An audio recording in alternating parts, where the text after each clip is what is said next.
মহত্বপূর্ণ, ফজিলতপূর্ণ এবং সম্মানীয় রাত আছে। কারণ আজকের এই পবিত্র রাতে সাইয়্যিদুল আম্বিয়া, নবীকুলের শিরোমণি, খাতিমুন নবীয়িন, নবীদের শেষ, সেই মহান নেতা, উদার চেতা আব্দুল্লাহ লাল, মা আমিনার দুলাল এই রাতে আগমন করেছিলেন এই পৃথিবীতে। তাই নবী প্রেমিকদের জন্য, রসুল প্রেমিকদের জন্য, নবী ভক্তদের জন্য এটি খুবই গুরুত্বপূর্ণ রাত। আর এইবার যে নবী দিবস পালন হচ্ছে, যেটা আমরা ঈদ মিলাদুন নবী বলি, ঈদ মিলাদুন নবী, ঈদ মানে হলো খুশি বা আনন্দ, মিলাদ মানে হলো জন্ম, আর নবী মানে তো আমরা জানি নবীর জন্মের খুশি, নবীর আগমনের খুশি। এই দিনে যেহেতু নবীর আবির্ভাব ঘটেছিল, আগমন ঘটেছিল, তাই সারা বিশ্বের নবী প্রেমিক মুমিন মুসলমানরা এই রাতটা ইবাদত বান্দেগী, ওয়াজ নসিহতের মাধ্যমে অতিবাহিত করেন এবং 12 রবিউল আউয়ালের দিনের বেলায় জুলুস বা মিছিল, অর্থাৎ শান্তি মিছিল তারা বের করেন। তো আজকের এই দিনটা যে কত গুরুত্বপূর্ণ, বিশেষ করে এই বছরটা কিন্তু 1500তম ঈদ মিলাদুন নবী হচ্ছে। 1500তম ঈদ মিলাদুন নবী, 1500 বছর। এটা আরো একটা খুশির বিষয় যে আল্লাহ রসুলের এই দুনিয়াতে আগমন আজকে 1500 বছর হয়ে গেল। 1500 বছর, 1500 বছর হয়ে গেল। তাহলে বলি যে আল্লাহ রাসূল সাল্লাল্লাহু আলাইহি ওয়াসাল্লাম 1500 বছর আগে এই দুনিয়াতে আগমন করেছিলেন, কিন্তু ওনার বাণী, ওনার শিক্ষা, ওনার দীক্ষা আজও আমাদের সামনে জীবিত আছে, আর লক্ষ লক্ষ মানুষকে জীবিত করছে। কোনো কিছু পুরাতন হয়ে গেলে তার দাম কমে যায়, তার ভ্যালু কমে যায়, তার মর্যাদা কমে যায়, বা বাজারে হয়তো আনঅ্যাভেলেবল হয়ে যায়, বাজারে সেই জিনিসটা পাওয়া যায় না বেশি দিন হয়ে গেলে। কিন্তু এই যে ইসলাম, এই যে শান্তির ধর্ম আল্লাহ রাসূল যে নিয়ে এসেছেন, দিনের পর দিন এই ইসলামের বৃক্ষটা আরো ছড়িয়ে পড়ছে, আরো প্রাণবন্ত হচ্ছে, আরো সজীব হচ্ছে, সতেজ হচ্ছে, এবং পথহারা, দিশেহারা, পথভ্রষ্ট মানুষদেরকে ঈমানের নূর দ্বারা সতেজ করছে, সজীব করছে এবং প্রাণবন্ত করছে। আমি কোরআন থেকে আয়াত তেলাওয়াত করেছি। মহান আল্লাহ বলেন, ওয়া মা আরসালনাকা ইল্লা রাহমাতাল লিল আলামিন। হে নবী, আমি আপনাকে সারা বিশ্বের জন্য দয়ার সাগর, অর্থাৎ করুণার আধার করে পাঠিয়েছি। আল্লাহ রাসূল সাল্লাল্লাহু আলাইহি ওয়াসাল্লাম হলেন দয়ার সাগর, করুণার আধার। শুধু মুসলমানদের জন্য নয়, শুধু মুমিনদের জন্য নয়, কোন একটি বিশেষ জাতির জন্য নয়। কি বলা হয়েছে? সারা বিশ্ব জাহানের জন্য, রাহমাতাল লিল আলামিন, আলামিন সারা বিশ্ব জাহানের জন্য রহমত করে পাঠানো হয়েছে। এটাই তো নবীর মর্যাদা, এটাই তো নবীর শান। আগের যুগে যে নবীগণ এসেছেন, কোন জাতি বিশেষের জন্য এসেছেন, কোন ক্ষেত্র বিশেষের জন্য এসেছেন, বিশেষ কোন গোষ্ঠীর জন্য এসেছেন, কিন্তু আমাদের নবী, শেষ নবী সাইয়্যিদুল আম্বিয়া খাতামুন নবীয়্যিন এসেছেন সারা বিশ্ব জাহানের জন্য মহান আল্লাহ অন্য আয়াতে বলেছেন ওমা আরসালনাকা ইল্লা কাফাতাল লিন-নাস, হে নবী আপনাকে আমি সারা বিশ্ব জগতের জন্য নবী করে পাঠিয়েছি।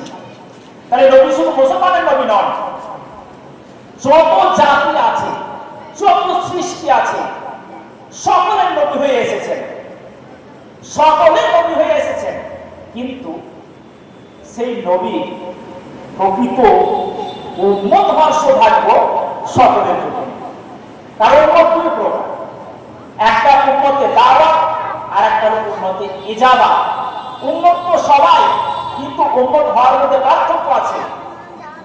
উম্মতে দাওয়াত যাদের কাছে আল্লাহ রসুলের পয়গাম পৌঁছে গেছে, যাদের কাছে আল্লাহ রসুলের তাবলীগ পৌঁছে গেছে কিন্তু কবুল করেনি, তারা হলো উম্মতে দাওয়াত।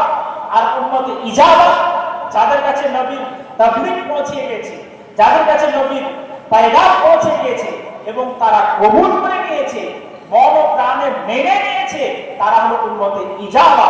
তাহলে আমরা সবাই হলাম উম্মতে ইজাবা। আর যারা এখনো পর্যন্ত মানেনি তারা হলো উম্মতে দাওয়াত। তাহলে আল্লাহ রাসূল সাল্লাল্লাহু আলাইহি ওয়াসাল্লাম সারা বিশ্ব জাহানের জন্য দিয়েছেন। এই দুটো আয়াত দ্বারা নবীর মর্যাদা বোঝা যাচ্ছে, নবীর শান বোঝা যাচ্ছে, নবীর মর্যাদা বোঝা যাচ্ছে, নবীর সম্মান বোঝা যাচ্ছে। এইরকম ভাবে পুরো কোরআনে আল্লাহ রাসূলের নাম বা আল্লাহ রাসূলের প্রশংসা বর্ণনা করা হয়েছে, আল্লাহ রাসূলের মর্যাদা বর্ণনা করা হয়েছে।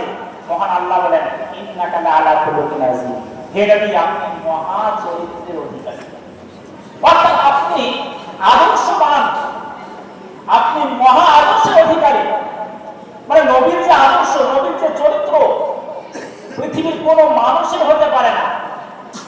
তাহলে এখানে নবীর মর্যাদাকে কতটা উঁচু করা হয়েছে। কোরআনে অন্য জায়গায় আল্লাহ বলেন ওরা প্রাণা এলাকায় জিকরা, হে নবী আমি আপনার মর্যাদাকে সমুন্নত করে দিয়েছি, আপনার মর্যাদাকে আমি উঁচু করে দিয়েছি। কত উঁচু করেছেন আল্লাহ জানেন। ইয়ে মানুষের কাউন্টিং করার ক্ষমতা নাই, ইয়ে মানুষের এটা হিসাব করার কোনো ক্ষমতা নাই। কারণ সম্মান দাতা হলেন আল্লাহ, সম্মান দাতা হলেন আল্লাহ, আর সম্মান পাচ্ছেন কে? নবী। তাই আজকে যারা নবীকে ছোট করার চেষ্টা করে, নবীর মর্যাদাকে ক্ষুণ্ণ করার চেষ্টা করে, যারা নবীর সম্মানকে নষ্ট করার চেষ্টা করে, তারা কখনো পারবে না। কারণ মর্যাদা দাতা, সম্মান দাতা হলেন আল্লাহ তাআলা। মহান আল্লাহ নবীর প্রশংসায় কোরআনের অন্য জায়গায় বলেছেন লাকাদ কানা লাকুম ফি রাসূলিল্লাহি উসওয়াতুন হাসানাহ, নবীর জীবন চরিত্রের মধ্যে তোমাদের জন্য রয়েছে উত্তম নমুনা, তোমাদের জন্য রয়েছে উসওয়ায়ে হাসানাহ, উত্তম নমুনা। অর্থাৎ যদি তোমরা নিজের জীবনকে পরিচালনা করতে চাও, সুন্দরভাবে পরিচালনা করতে চাও, তাহলে নবীর আদর্শ দেখো, নবীর জীবন চরিত্র দেখো, নবী কেমন ভাবে জীবন চালিয়েছেন। এই আয়াতে তারা নবীর মর্যাদা কতটা বোঝা যাচ্ছে। কারণ নবীর মর্যাদা, নবীর আদর্শ, নবীর চরিত্রটাই মুমিনের জন্য একটা নমুনা বলা হয়েছে। কিন্তু আমরা নবী দাবি করি, শুধু মুখে দাবি করলে হবে না। আসল ভক্ত তো সে যে নবীর সুন্নাত অনুযায়ী চলে, নবীর আদর্শ অনুযায়ী চলে, নবীর দেখানো পথ অনুসারে চলে। শুধু মুখে দাবি করলে নবী হওয়া যায় না, শুধু মুখে দাবি করলে নবীর ভক্ত হওয়া যায় না। নিজের বাস্তব জীবনকে নবীর দেখানো পথ অনুসারে চালাতে হবে, নিজের দৈনন্দিন জীবনকে নবীর আদর্শে পরিচালিত করতে হবে, নিজের প্রতিটা কাজকে নবীর দেখানো কাজ, নবীর দেখানো পথ অনুসারে চলতে হবে, তবেই হবে। এই পৃথিবীতে যখন নবী এসেছিলেন সেই সময় পৃথিবীর অবস্থা কেমন ছিল? অতি শোচনীয় ছিল। মানুষের কোনো মূল্য ছিল না, মানুষের রক্তের কোনো মূল্য ছিল না, ন্যায় বলে কোনো জিনিস ছিল না। গোটা পৃথিবী, বিশেষ করে আরব, গোটা আরব অন্ধকারে রয়েছে, পাপের অন্ধকারে রয়েছিল। হালাল হারামের কোনো পার্থক্য ছিল না, ন্যায় অন্যায়ের কোনো পার্থক্য ছিল না, ভালো মন্দের কোনো পার্থক্য ছিল না। ভাই ভাইকে চিনত না, পিতা পুত্রের মধ্যে সম্পর্ক ভালো ছিল না, নারীর কোনো অধিকার ছিল না, এমনকি কন্যা সন্তানকে জীবন্ত পুঁতে ফেলা হতো। আল্লাহু আকবার। মজা ডুবে থাকতো। সৃষ্টিকর্তা আছে এই জিনিসটা তারা ভুলে গিয়েছিল। পবিত্র কাবা ঘরে প্রতিমা পূজা শুরু হয়ে গেছে, যেখানে কোনো ধর্ম বলে কিছু ছিল না। সেই রকম ঘোর অন্ধকারে আল্লাহ রসুলের আবির্ভাব হলো। আল্লাহ রসুলের আবির্ভাব হলো অন্ধকারকে দূরীভূত করার জন্য, আলো ছড়িয়ে দেওয়ার জন্য, ইমানি আলো ছড়ানোর জন্য, পাপের অন্ধকারকে মুছে ফেলার জন্য, মানুষের অন্তরে খোদার পরিচিতি লাভ করানোর জন্য, যে সৃষ্টিকর্তা একজন আছেন এই কথাটা তাদেরকে দেওয়ার জন্য। মানুষের রক্তের মূল্য আছে, হালাল হারামকে বেঁচে চলতে হবে, সত্য মিথ্যার মধ্যে পার্থক্য করতে হবে, ন্যায় অন্যায়ের মধ্যে পার্থক্য করতে হবে, নিজের জীবনকে সুন্দর থেকে সুন্দরতর করতে হবে এবং ইহকালীন ও পরকালীন জীবনকে ইসলামী এবং শরীয়ত অনুযায়ী পরিচালনা করতে হবে। এই শিক্ষা নবী দিয়েছেন।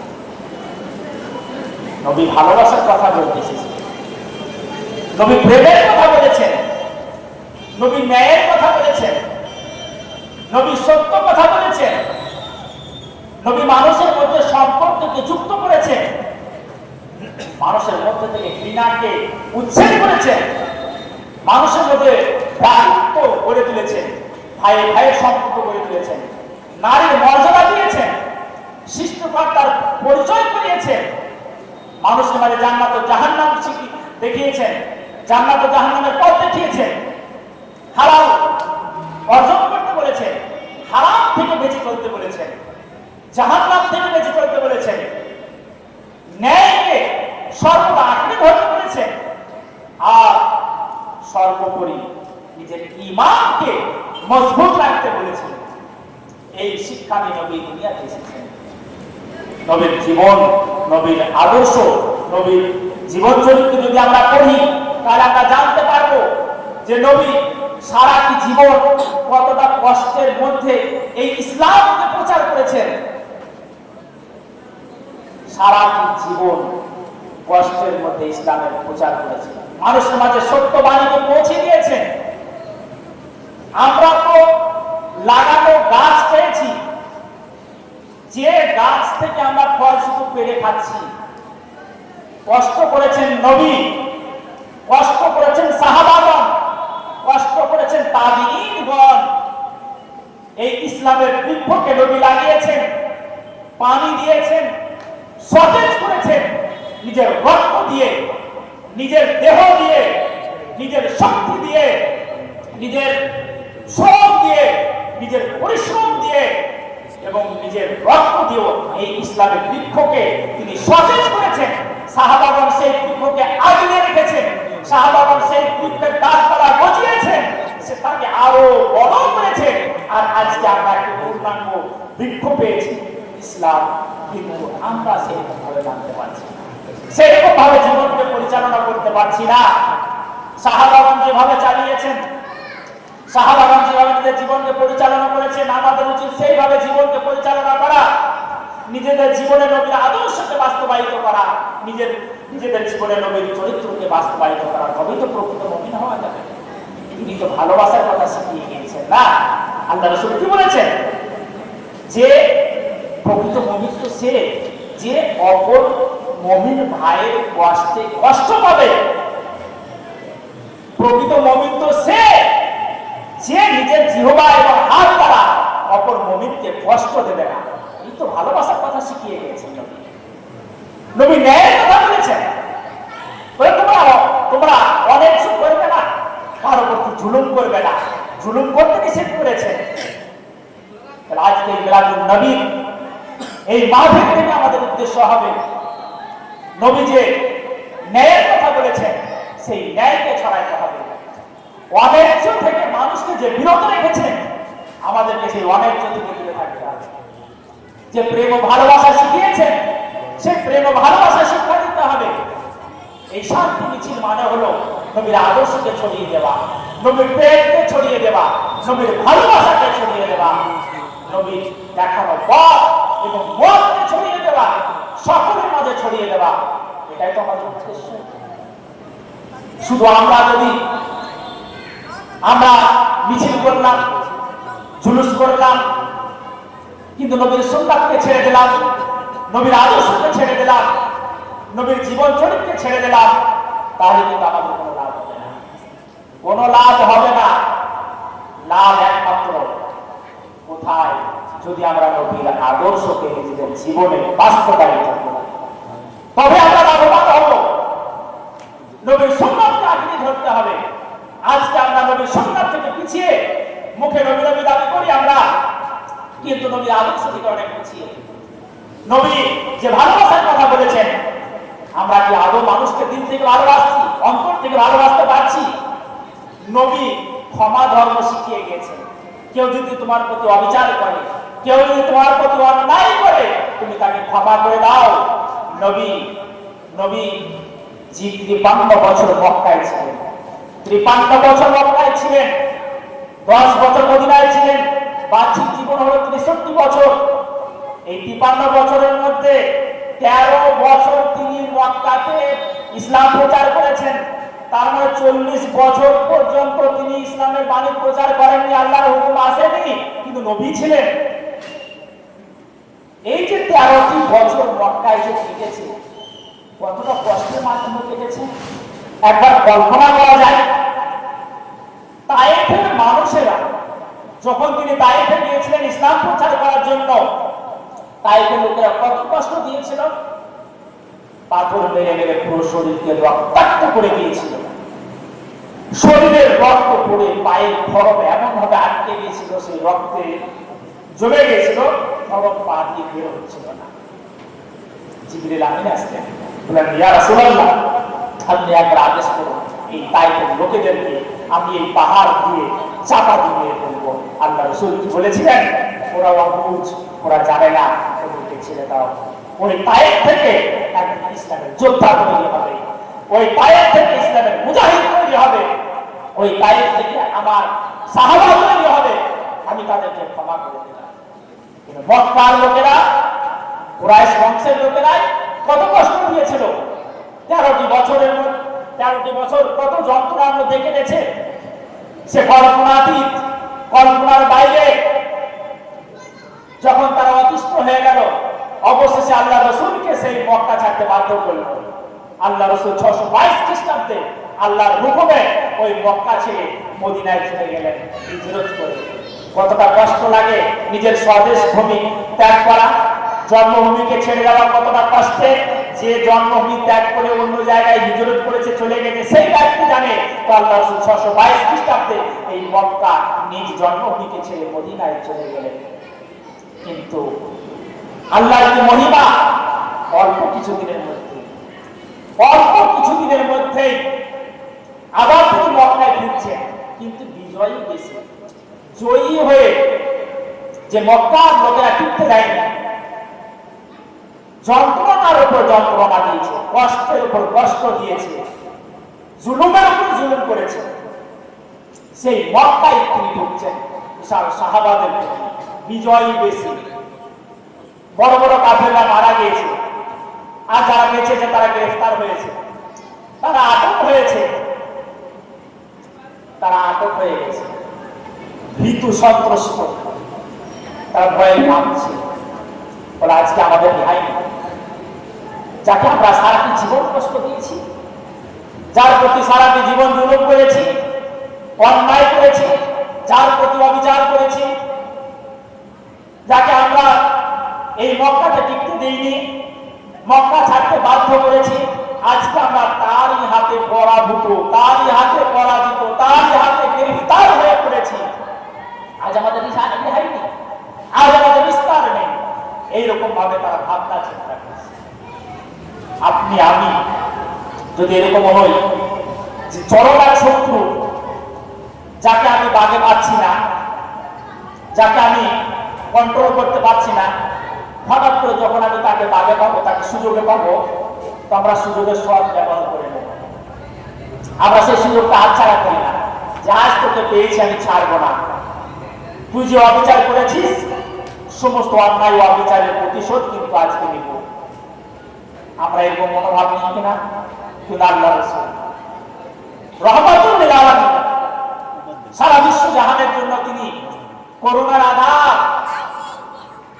সমগ্র মানুষ সামনে আছে, সবাই চিন্তিত। আজ আমাদেরকে ছাড়া হবে, সব হত্যা করা হবে, আজ আমাদের স্ত্রীরা বেওয়া হয়ে যাবে, আমাদের সন্তানেরা সব এতিম হয়ে যাবে, অনাথ হয়ে যাবে, এইরকম ভাবে চিন্তা ভাবনা করছে। কিন্তু আল্লাহ রাসূল কি বলছে?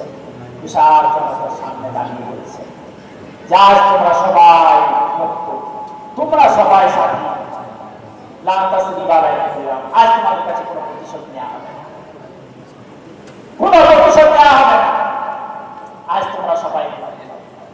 আল্লাহ রাসূলের এই যে ক্ষমা ধর্ম, এই যে মহৎ গুণ, এই যে করুণা দেখে সবাই মুক্ত হল।